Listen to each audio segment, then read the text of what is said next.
Copwatch, policing the police every single day.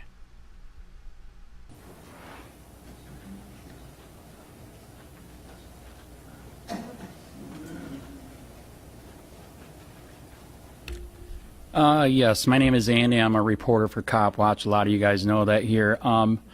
So I fight for freedom, the Constitution, and, I always grew up, I didn't, thought that churches weren't taxed. And friends of mine turned me on to the fact that we are taxing here, and then they turned me on to the fact that out of 3,000 counties in America, I believe we're the only one, almost, okay, two or three. That is unbelievable, unreal. A church can do way better with the money than what government can. I also have to admit, I got to blame the churches too, because when we first came to America, the churches were the ones that woke up the congregation and made us free. In fact, to the point where the British police used to kill pastors when they saw them because they were waking up the congregation. So I did not know we were supposed to put everything that we wanted to talk about on the agenda. That means I can talk about forfeiture or no? Forfeiture? Yeah, the forfeiture that Dave just... On the today's agenda. Okay. Then yes, I totally agree with what Dave Kesselring said. This is completely un-American, unconstitutional, absolutely giving the incentive to our sheriff to steal your property, your money. He bragged about it when he was running for office. You guys already know who I am. That's why I started Copwatch 5 years ago, because this is completely out of control. And you guys can say yes or no if you allow this stuff.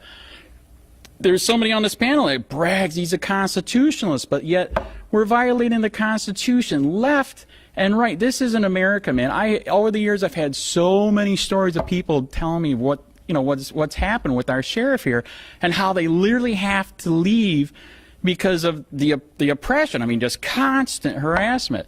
Even me, I've got 17 cameras on my house. I've got cameras in the car. There's cameras in the bag because of all the crap that's happened to me. You need to tell them to slow down. I mean, get back to the Constitution. Actually, honestly, I defund them, whatever. Just stay on the agenda items, please. Thank you. Folks, I just want to remind you, the Board of County Commissioners has a set of rules. Clapping is prohibited. Okay, so I just wanted to let you know.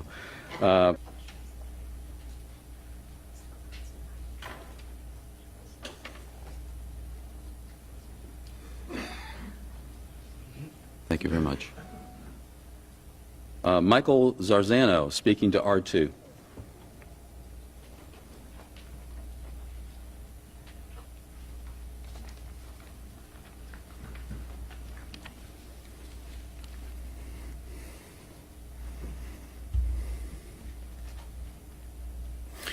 Good morning, Commissioners. Good morning, sir. Honor is something that is deserved, you think. But in actuality, honor is something you earn. And over the years, this Commissioner Board has not deserved honor. That's why we don't obey you when you say to stop clapping. We, the people, are your boss. You are the servant. We are the master. You have forgotten that. And I'm speaking also to these people out here who are your boss on this camera. You're very lucky. Your boss doesn't get to be here this morning because they're out working to pay taxes so you can be the tyrant of Charlotte County. Lozano, you're about to tax churches. That's the agenda item, Mr. Daughtery. Quit interrupting me, please. Good, sir. Continue on the church, R2. The agenda item is you are about to tax churches. Amazing. 3,141 counties in America. Charlotte County, be proud of yourselves, commissioners. You're about to tax churches. Unthinkable in a country that was founded on the gospel of Jesus Christ.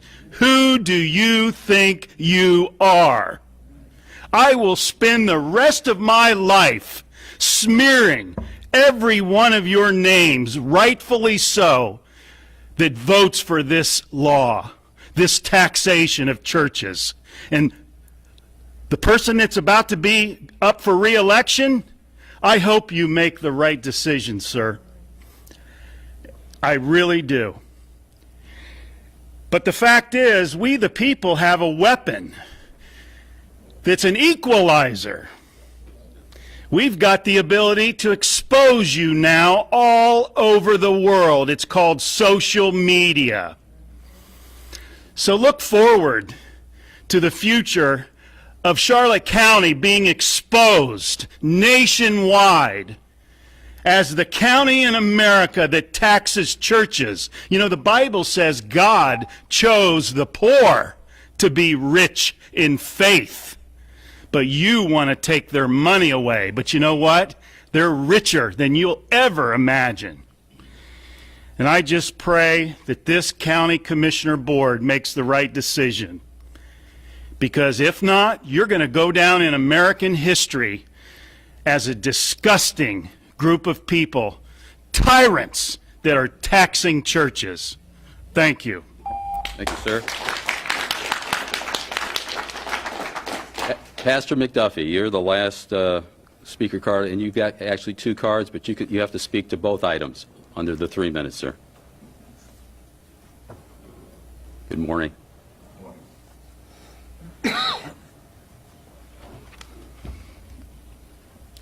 Well, my name is Bob McDuffie. I'm the pastor of the Elder Bean Baptist Church. And actually, we're already taxing the churches. We've been taxing the churches since the late 1980s when the MSBUs were established in this county. And it was done not just Charlotte, but also Sarasota has the same action. And I just encourage you to remove this off of the churches. It's very oppressive. It's very hard for small churches like ours to pay these oppressive MSBU fees that are actually taxes.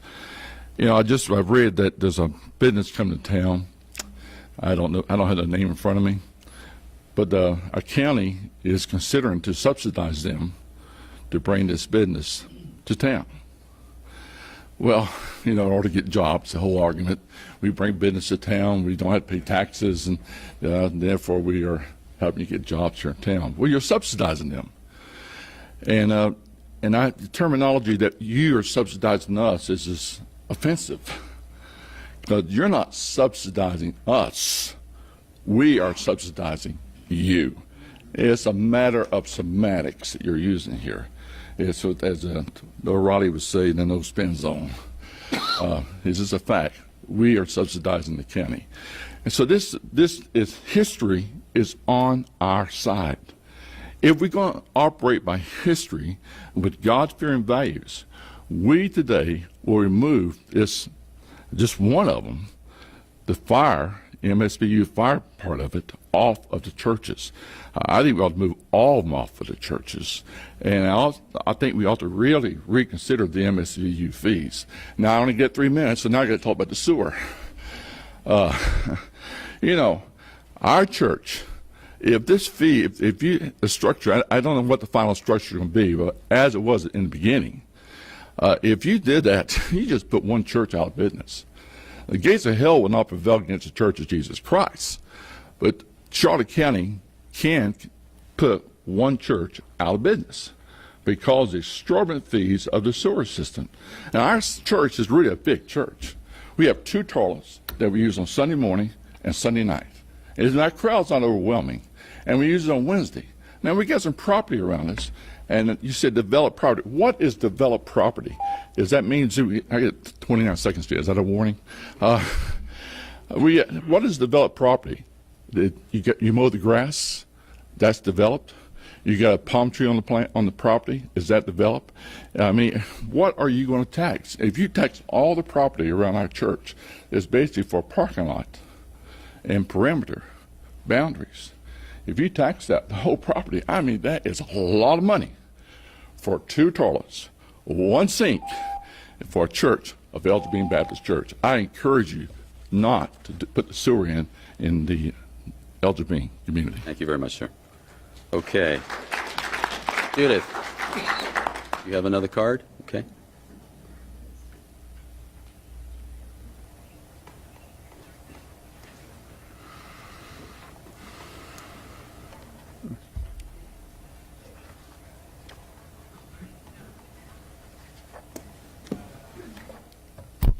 Good morning, Commissioners. I don't know if you got those petitions, but I just had some petitions signed from people that agree with what I'm about to say and some of this. This doesn't work. I can't hear a thing back there. Something's wrong with this. Something's wrong with the thing. Can you turn it up? Well, yeah, but I couldn't hear anyone else talking. But I'll talk louder. Okay. R2, requiring churches to pay taxes endangers free expression of religion and violates the free exercise clause of the First Amendment of the U.S. Constitution, Florida Constitution. There shall be no law respecting the establishment of religion or prohibiting or penalizing the free exercise thereof. By taxing churches, the government is empowered to penalize or shut them down if they don't pay up. The U.S. Supreme Court confirmed this in McCulloch versus Maryland when it stated the power to tax involves the power to destroy. Do you understand your oath? T2, family services. I don't support more governmental welfare, nor do I support special interest projects. The government is only here to protect our rights, not to take the fruits of our labor and create a bunch of huge, expensive projects that do not affect all of us, including this project, now close to double the amount that was incorrectly or fraudulently estimated. That being said, our money that could have gone to charity has already been taken forcefully. So housing nonprofits might be a better idea than most of the other ideas for spending more money. Please rethink the costly reorganization of Human Services Department and stick to the sales tax promises. The sales tax projects don't mention reorganizing the Human Services Department. The commissioners promised to do a certain thing in return for the sheep voluntarily increasing their own taxes. I simply encourage the commissioners to keep their promise. If you don't keep this promise, which was a carrot dangled in front of the sheep, it'll be obvious this was a direct and blatant deception of the people just to get more of their money. If you don't do something close to what you promised, you'll be risking your chances of successfully manipulating the sheep next time sales tax comes around. Please start the Family Services Project soon. F3, this agenda item description might be a little deceptive. I could be mistaken, but the letter from the sheriff first asked for $25,000 to pay legal bills incurred in forfeiture cases. For those who don't know, civil forfeiture cases proceed under the legal fiction that cash, cars, or homes can be guilty. Because these cases are civil actions, property owners receive few, if any, of the protections that criminal defendants enjoy. To make matters worse, when law enforcement agencies take and sell your property, they frequently get to keep all the proceeds for their own use. This gives agencies a direct financial incentive to police for profit by seizing and forfeiting as much property as possible. The sheriff, with his already huge budget, has already bragged about these forfeitures. No one in America should lose his or her property to law enforcement. They shouldn't profit for taking property. Please understand your oath.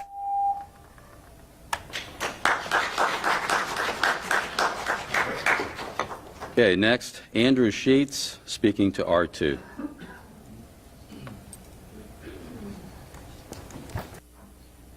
Charities use money better than the government. Thank you. Mr. Myers. Next, Robert McDuffie, also speaking to R2.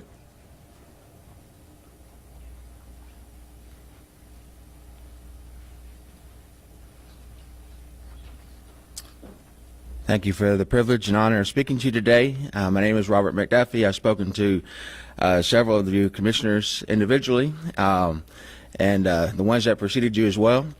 And I just have 3 points that I want to make concerning this issue. As it's already been stated, I reiterate what David Myers said and David Kesserling, that the historical precedent that has been set repeatedly multiple occasions is that churches are immune and exempt from all taxation from any government authority, because the Lord Jesus Christ himself is the authority over the church, regardless of your persuasion, denomination, or belief system.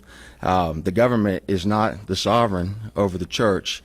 is Jesus Christ. Second point I want to make is that I travel the United States all over the place.